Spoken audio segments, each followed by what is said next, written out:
টমেটোর সিজনে ঘরেই তৈরি করে ফেলুন মজাদার tomato sauce. Welcome to Fatema's flavourful cooking. আজ বানাচ্ছি টমেটো সস। বাজার থেকে না কিনে নিজেরাই ঘরে তৈরি করে ফেলুন।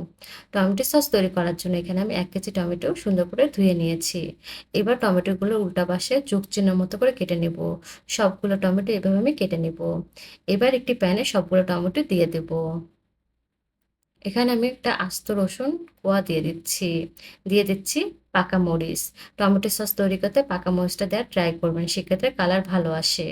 দিয়ে দিচ্ছি লবণ 1 চা চামচ। এবার আমি পানি দিয়ে টমেটোগুলো সিদ্ধ করে নেব। পরিমাণ মতো পানি দিয়ে দেব। এখানে আমি 2 কাপ পানি দিয়েছি। টমেটোগুলো সিদ্ধ হয়ে আসলে উঠিয়ে নেব। টমেটোগুলো যখন হালকা ঠান্ডা হয়ে আসবে তখন আমি ছালগুলো তুলে নেব। যেহেতু আমি এভাবে হালকা করে কেটে নিয়েছি, সেক্ষেত্রে টমেটো ছালগুলো খুব দ্রুত উঠিয়ে নেওয়া যাচ্ছে।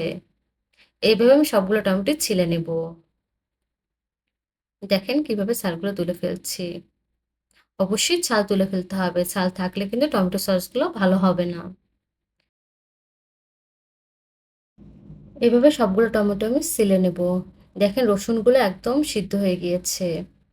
এরপর টমেটো সিদ্ধ করা পানিগুলো একটি ছাঁকনির মাধ্যমে চেলে নেব। অবশ্যই ছাঁকনির মাধ্যমে ছেঁকে নেবেন। ছাঁকনির মাধ্যমে ছেঁকে নিলে টমেটো পানিতে যে দানাগুলো থাকবে সেগুলো উঠে আসবে। এরপর ব্লেন্ডারে আমি সিদ্ধ করা টমেটোগুলো ব্লেন্ড করে নেব। এখানে আমি মরিচ, রসুন সবগুলোই ব্লেন্ড করে নেব। ব্লেন্ড হয়ে আসলে একটি পাত্রে আমি 1 কাপ পানি দিয়ে নেব। দিয়ে দিচ্ছি 1/2 কাপ চিনি। দিয়ে দিচ্ছি তেজপাতা 2টি, দারচিনি 2টি। এবার আমি চুলাটা অন করে দিব। দিয়ে অনবরত নাড়তে থাকবো।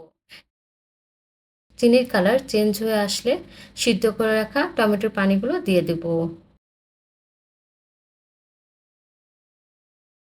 এরপর আমি এখানে দিয়ে দিচ্ছি গুঁড়ামরিচ 4 চা চামচ। দিয়ে দিচ্ছি সাদা গোলমরিচের গুঁড়ো 1 চা চামচ, কালো গোলমরিচের গুঁড়ো 1 চা চামচ। দিয়ে দিচ্ছি লবণ স্বাদ মতো। এবার সবগুলো উপকরণ খুব ভালোভাবে মিশিয়ে নেব। এরপর ব্লেন্ড করে রাখা টমেটোগুলো দিয়ে দিব। এরপর সবগুলো একত্রে অনবরত নাড়তে থাকবো। এক পর্যায়ে এখানে কিছু বুদবুদ আকারে ফেনা তৈরি হবে। এসব ফেনা আস্তে করে তুলে দিতে হবে। সবগুলো ফেনা উঠিয়ে ফেলতে হবে। কোনো রকম ফেনার জন্য টমেটো সস না থাকে, সেক্ষেত্রে টমেটো সসগুলো খুব দ্রুত নষ্ট হয়ে যাবে। আপনি যদি বেশি দিন সংরক্ষণ করতে চান, সেক্ষেত্রে অবশ্যই সবগুলো ফেনা এভাবে আস্তে আস্তে করে উঠিয়ে ফেলতে হবে। যতবার ফেনা ক্রিয়েট হবে ততবার ফেনাগুলো ফেলে দিতে হবে। আমি এভাবে সবগুলো ফেনা উঠিয়ে ফেলেছি। দেখেন এক টমেটো সস তৈরি করতে আমার কতগুলো ফেনা উঠিয়ে ফেলতে হয়েছে।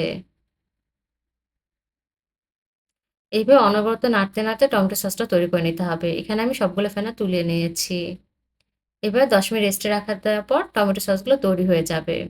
টমেটো সসগুলো এভাবে গাঢ় হয়ে আসলে দেন একটি ছাঁকনির মাধ্যমে আবার সেগুলো চেলে নিতে হবে। কারণ এখনো টমেটোর বিচিগুলো রয়ে গিয়েছে। এভাবে একটি ছাঁকনির মাধ্যমে সবগুলো টমেটো সস আমি ভালোভাবে চেলে নেব।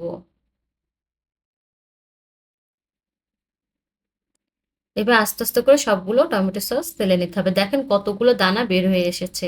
এই দানাগুলো যদি আপনার টমেটো সসে থাকে, সেক্ষেত্রে টমেটো সসগুলো নষ্ট হয়ে যাবে। এভাবে সবগুলো টমেটো সস আমি ছেলে নেব।